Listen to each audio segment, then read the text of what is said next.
Hey everybody, Aaron here. Welcome back to another anime review. Today we look at episode 14 of Welcome to the Ballroom.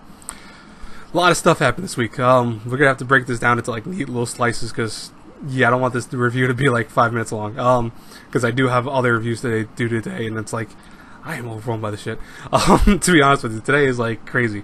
Anyways, in case you guys don't know, it's just because I was hanging out with my parents all day. We went to the mall, hung out. It's been a long time since I've been able to do that, so I was very happy with that. And obviously, that takes more priority than doing reviews for anime. So that's just me, though. But anyways, this week's episode of Welcome Ballroom was awesome, just to say the least. We had so much information overload, and it wasn't in a bad way. It was just that a lot of stuff happened. We essentially find out Chiatsu's partner was actually a female, because apparently, as Tatara's teachers tell them, females sometimes, if they can't dance in a feminine way, I should say, they sometimes have to rely on another female to lead them in a more masculine way. So it's like, you know, you would just have a pairing of two girls dancing together, and it comes off where you can almost not even tell the difference between a regular male and female partnership to a female partnership. It's interesting, and it actually was shown briefly, albeit briefly, in a video that Tatara was watching in terms of like past dance routines and stuff like that. But we learned that was indeed the case because we meet Akira, who is actually, well, Tatara works for her father, and Akira actually is Chiatsu's ex-partner from way back when they first started dancing at younger ages. And you can tell, like, they have some very big tension between the two. There's a lot of sparks that fly between them, and it's crazy the fact that, you know, it seems like, I don't want to say they don't like each other per se, but maybe they are one of those type of friends that like to kind of challenge each other constantly, and that's probably how they come off as it, because I don't think they hate each other. I don't think that's apparently, but you know, it does look like that sometimes.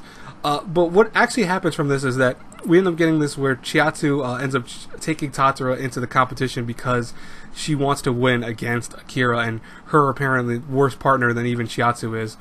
And she wants that win. Right away starts leading Tatara essentially, and Tatara obviously is following, basically struggling to keep up, but they still somehow manage to get first place in the novice round.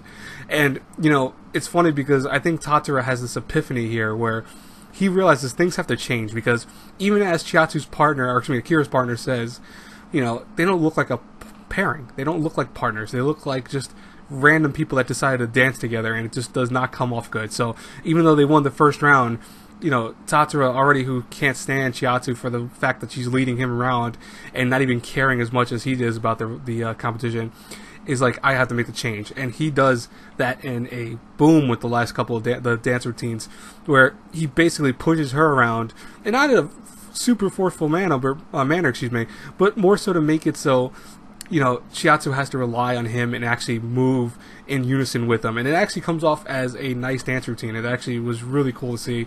And, you know, just to see Tatara get this kind of, you know, power all of a sudden from nowhere, it seemed like, that was cool too. I like to see Tatara just get as stronger as a character, because I feel like he's still borderlining into this where he's at times strong and then at times he's very weak. And, you know, obviously we understand that he's so new to dancing, that might be a big kind of issue with him. But it's like, at this point, come on, man. You know, you've already shown that you can dance pretty damn well.